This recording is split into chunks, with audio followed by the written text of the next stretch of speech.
প্রথম কাদম্বিনী।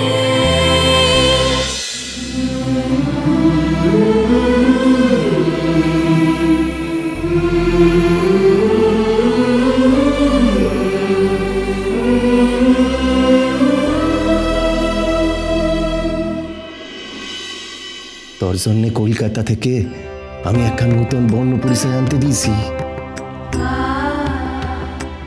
বর্ণ পরিচয়? বর্ণ পরিচয়। বর্ণ পরিচয়? এইটা হইব তোর নিজের বই। তার হাত ধইরা তোরে বর্ণ শিক্ষা শুরু করতে হইব। স্বরবর্ণ, ব্যঞ্জন বর্ণ। বাবা, এইটা কে লিখছে? ঈশ্বরচন্দ্র বিদ্যাসাগর। এইটাই বিদ্যাসাগর মশাইয়ের বাড়ি। কাদম্বিনী, এসো।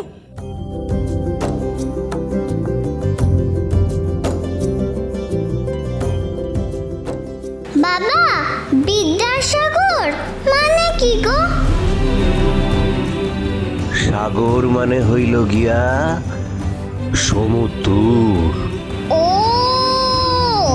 তার মানে এক সমুদ্র বিদ্যা। ঠিক কইছস রে মা বিনি, এক সমুদ্র বিদ্যা।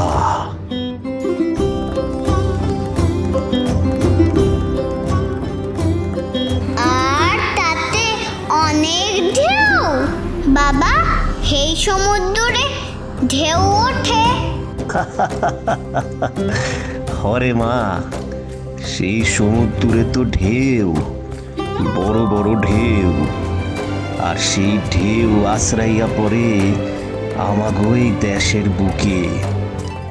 আর ঢেউয়ের জল সইরা গেলে সেখানে তার ছোঁয়ায় এক নতুন পৃথিবী তৈরি হয়। সমুদ্র তো লিখলো কেমনে? তিনি একজন রক্ত মাংসের মানুষ বিনি, কিন্তু সমুদ্রের চাইতো বড় মানুষ, সবার চাইতে বড়। তিনি না থাকলে আমরা অমন কইরা চিন্তা করতে পারতাম না।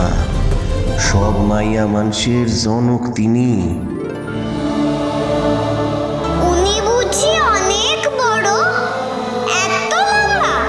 আর না, মানুষটা তিনি ছোটখাটো, কিন্তু তুই বড় হইলে বুঝবি বিনি, ওই ছোটখাটো মানুষটার মধ্যে কি বিশাল ব্যক্তি, যুগ পুরুষ তিনি।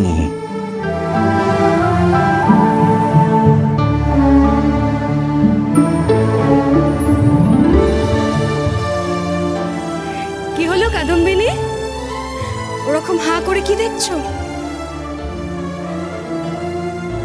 বাবা, বাবা, আমি সমুদ্রের পাড়ে আইছি। আমি তার দুয়ারে আইছি, তার দুয়ারে।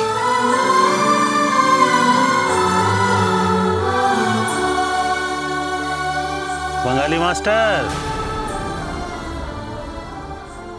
আরে খাড়াও খাড়াও। আরে হালদার মশাই ডাকতেছেন, আসো এদিকে আইছো। আরে কথা বইলে যাও। কয়েন কি কইবেন? আরে রাখে এলা কলকাতায়। এছাড়া উপায় তো কিছু ছিল না। এখানে তো আর লেখাপড়া শিখনের কোনো উপায় নাই। আচ্ছা, তুমি যে উপায়টা খুঁজা বের করলে সেটাও কি ঠিক করলা? হ্যাঁ, আমগো ঘরের মায়াগো সামনে একটা সৃষ্টি ছাড়া উদাহরণ রাখলা, এটাও কি খুব ভালো করলা? হ্যাঁ, উল্টা তো সমাজ উচ্ছন্নে যাইব। হ্যাঁ হালদার মশাই, আমি তো সামান্য স্কুল মাস্টার।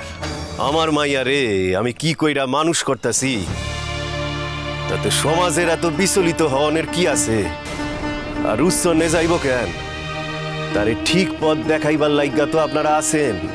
আপনারাই তো শক্ত হাতে রাস টাইনা রাখছেন। সে রাস কি এতই ঠুনকো যে একজন ব্রেহ্ম স্কুল মাস্টারের মাইয়ার পড়াশোনার জন্য উচ্ছন্নে যাইব। নিজে তো ধর্ম ত্যাগ করছো, এবার কি ইচ্ছা পুরা পরিবারটারে পথে নিয়ে বসাইবা নাকি? হ্যাঁ, আমি ধর্ম ত্যাগ করি নাই হালদার মশাই, শুধু নিজের বিশ্বাসের লগে যেইটুকু খাপ খায় না এইটুকু বর্জন করছি। পরমেশ্বরের পায়ে নিজের চিরকালই উৎসর্গ কইরা রাখছি। এইটা কি ধর্ম ত্যাগ? আর বাকি রইল পরিবারের কথা। তারা কি করব এটা তারা নিজেরাই ঠিক করব। তাদের উপরে কিছু চাপায়া দেয়া আমার ধর্মে সয় না। কেদার ব্রাহ্ম হইতে চায়, তার প্রাপ্তবয়স্ক হয়নের লাইগে অপেক্ষা করতেছি। আর কিছু জাননের না থাকলে এখন আমি যাই। কইতাছি মাইয়ারে লেখাপড়া শিখা কি করবা মাস্টার? ডাক্তার?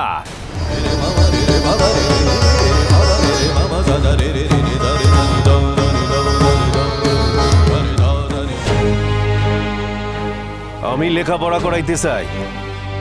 হ্যাঁ, কি হইব এটা তার সিদ্ধান্ত। তবে আপনি যেটা কইলেন তাই যদি হয়, আমার বিনি যদি ডাক্তারি পড়তে চায় পড়ামু তারে। এ আমার কত গর্বের কথা। বিনি না হয় প্রথম মাইয়া ডাক্তার হইয়া দেখা। তা লেখাপড়া শিখা কি করবা? আরে জ্যোতিষে তো কয়া দিছে তোমার বিনির দোষ বড়ে সারা গতি নাই। হ্যাঁ, তো লেখাপড়া শিখা কি করবা তুমি? হ্যাঁ, জ্যোতিষ ঠাকুর যাই কোক না কেন, আমি জানি আমার বিনি মা নিজের ভাগ্য নিজেই লিখব।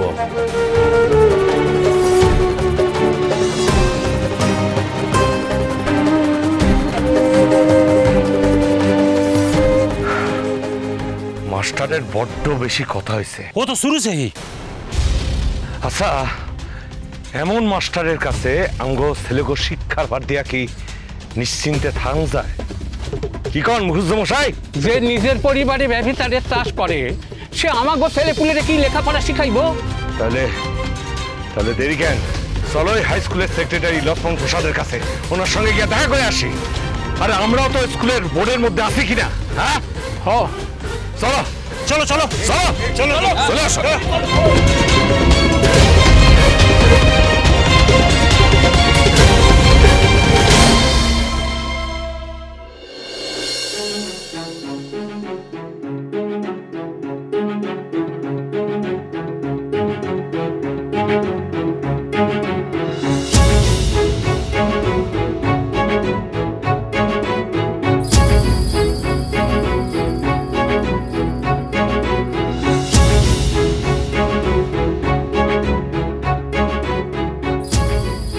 এসো হে দুর্গা মোহন, এসো এসো।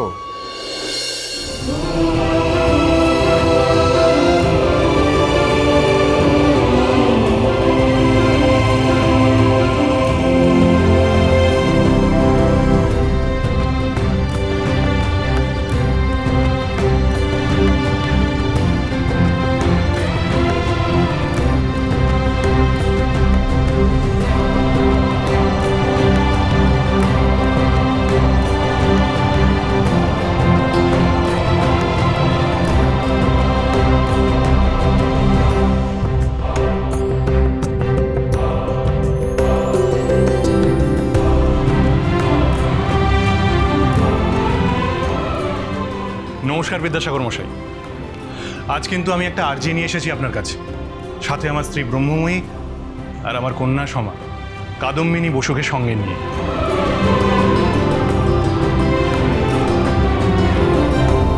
তাহলে এই সেই কাদম্বিনী বসু।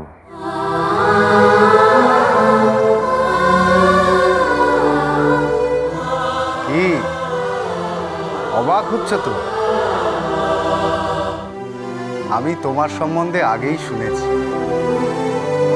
তুমি সেই সুদূর ভাগলপুর থেকে শিক্ষার উদ্দেশ্যে অনেক ক্লেশ সহ্য করে হাসি মুখে এখানে এসেছো। শুধু তাই নয়, এখানেও অনেক ক্লেশ সহ্য করছো।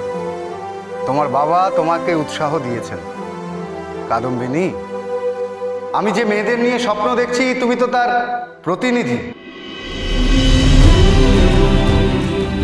আর প্রতিনিধিদের তো চিনতেই হয়, জানতেই হয়।